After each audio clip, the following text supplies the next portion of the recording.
بونسوار، رجعت لكم بفيديو جديد أول مرة بينزل على الشانل عندي.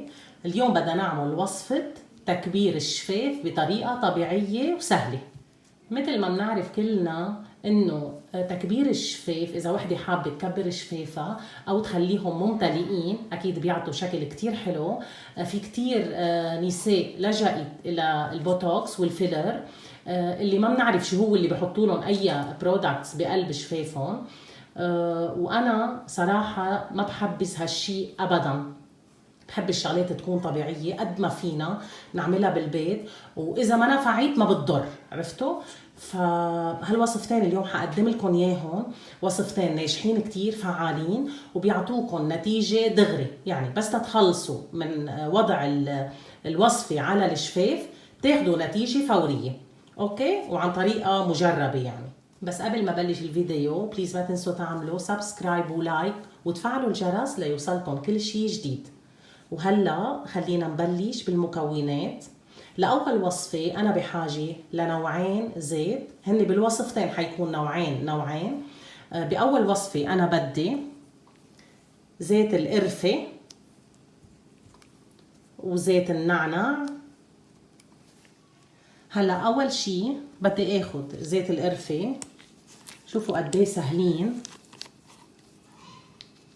ومتوفرين عند كل العطارين الزيوت. يعني بدي اخد ملعقة صغيرة من زيت القرفة. انا عم بعمل كمية صراحة كتير صغيرة، انا ما بعوزه، ما كتير بحط منه، بس من وقت لوقت هيك بندلع حالنا شوي، بتعرفوا يعني. حطيت ملعقة صغيرة من زيت القرفة، وبدي احط ملعقة صغيرة من زيت النعناع، يعني تكون الكميات متساوية، ملعقة بملعقة.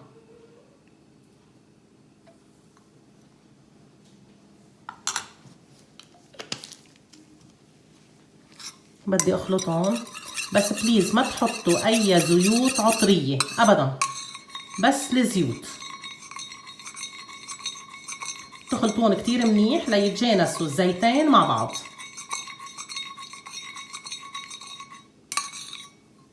مثل ما شايفين انا عندي انانة هيك كتير صغار، ما بدنا اكتر من هيك.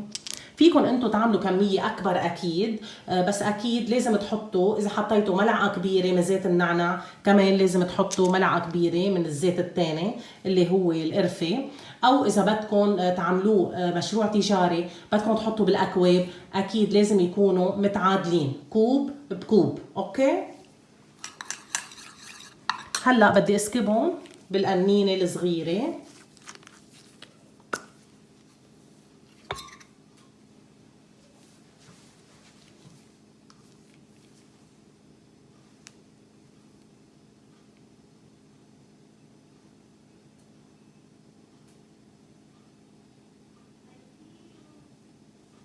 هيدي الكمية بتكفي قنينتين عندي صغار.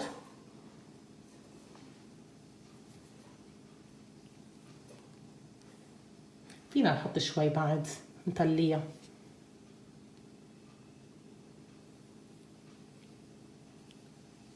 اوكي،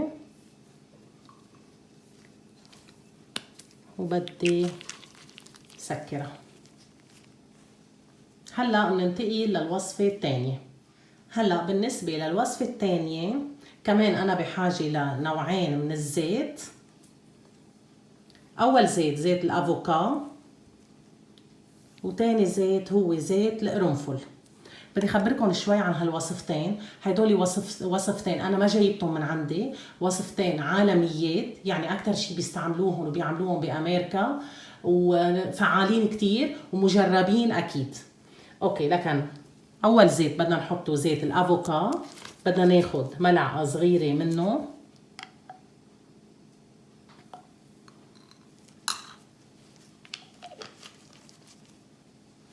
وتاني زيت اللي هو زيت القرنفل، بسموه كمان كبش قرنفل.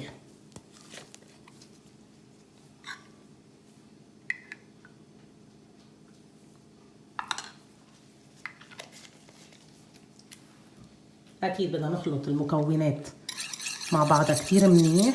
الزيوت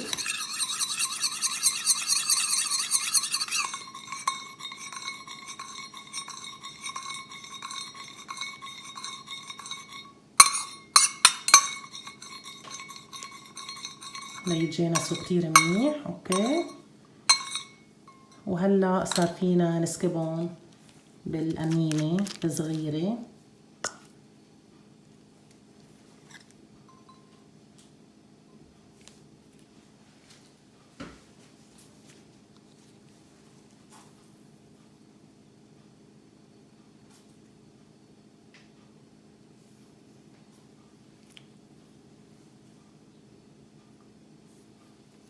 هيدول الأناني مهضومين كتير، ومثل ما شفتوا كمية صغيرة، كل ما بتخلص بترجعوا بتعملوا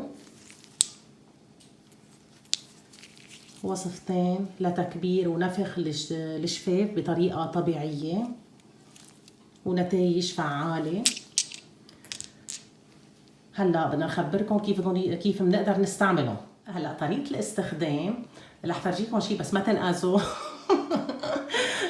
هيدي مش انا اللي حفرجيكم اياها، بس عن جد اول ما جبتها كل الوقت عم بضحك.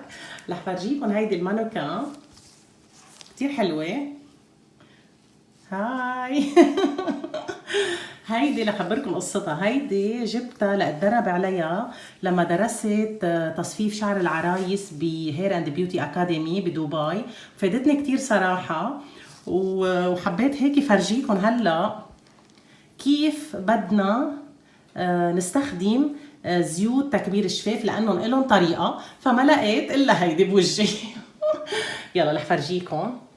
اول شي بتجيبوا فرشاية اسنان ولاد صغار، اوكي، لانها طرية ناعمة بتكون، اوكي، مش للكبار. هيدي نقطة مهمة، تكون بهيدول الفرشاية يعني تكون ناعمة.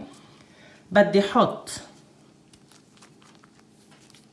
ليكوا هيدي شو مهضومة، لانه شفتوا كيف تقدروا تشيلوا من الزيت هيك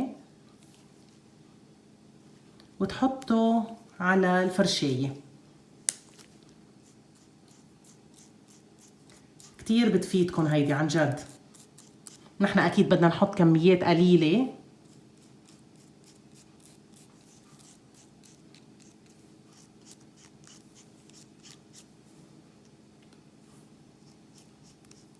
شايفين عم تليها من كل الجوانب. وليه بتفيدكم هاي؟ لانه ما بتروح لكم زيت كتير، يعني ما بتحطوا زيت اكتر من ما انتم بحاجة لإله.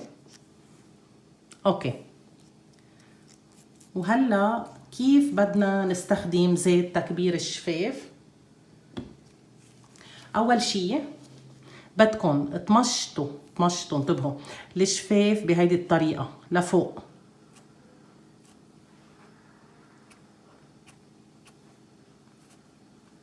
يعني بدكم تفوتوا من جوات الشفة وتطلعوا فيها لفوق،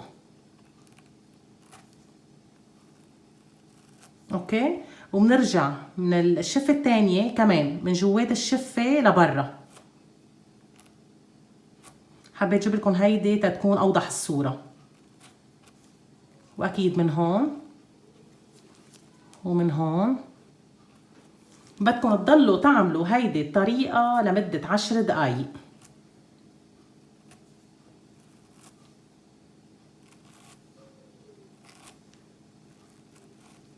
ونرجع كأنكم عم تحطوا حمرة اكيد هيك من هالميلة، ونرجع بنبلش مرة تانية ليمروا 10 دقايق. هلا بعد ال10 دقايق اكيد حينترك الزيت مثل ما شايفين على الشفاف، رح ينترك هيك وما بتشيلوه، يعني بتخلوه. واذا بدكم تحطوا روج فيكم تحطوا، بس قبل ما تحطوا الليبستيك او الروج او الحمرة بتحطوا شوية زيت لوز او زيت زيتون، هيك نقطة صغيرة، كتير نقطة صغيرة، وبتحطوا الروج فوق منها عادي، بترسموا الشفاف اكيد وبتحطوا الروج. هلا مفعول هيدول الزيوت قد ايه بضل؟ اكيد هو ما رح يضل على طول كل العمر، يعني هيدول مفعولهم 6 ساعات، اوكي. اذا عندكم سهرة ظهرة حابين تتزينوا بالبيت وهيك 6 ساعات بضل المفعول، بعدين بيرجعوا شفافكم لطبيعتهم. بس كتير فعالين وكتير حلوين عن جد، لازم تجربوهم اذا بتحبوا انه شفافكم تكون ممتلئة وكبيرة. وهيك بكون خلص الفيديو. بس قبل ما انهي معكم بدي اسألكم عن الزيوت اللي عملناها. نحن عملنا زيت بذور العنب وزيت المريمية. شو اوضاع الزيوت اللي عندكم؟ عم تخضوهم من وقت لوقت؟ انا بحب اذكركم دايما تما تكونوا ناسينهم. اوكي هدول ليك زيوتنا، ليك حتى بذور العنب قد صار مركز كتير حلو. بكفي انه بتعرفوا انه طبيعي 100%، بدا يخلوا اي شيء. عن جد كتير مبسوطة فيهم هيدول أنا. وأنا من قبل كنت أعمل زيوت، بس هيدول أول مرة الزيتين بساويهم.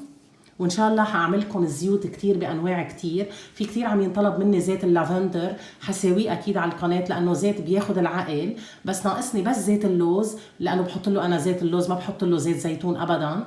ناطرة ليفتح البلد إن شاء الله ومنجيبهم. وهيدا زيت المريمية، ليك شو حلو. بليز ما تنسوهم، خضوهم من وقت لوقت، رجوهم يعني مرتين بالاسبوع ل3 مرات، وليمرق 40 يوم مثل ما قلنا فيكم تصفوهم وتستعملوهم. وهيدول زيوتنا، زيوت تكبير الشفاف.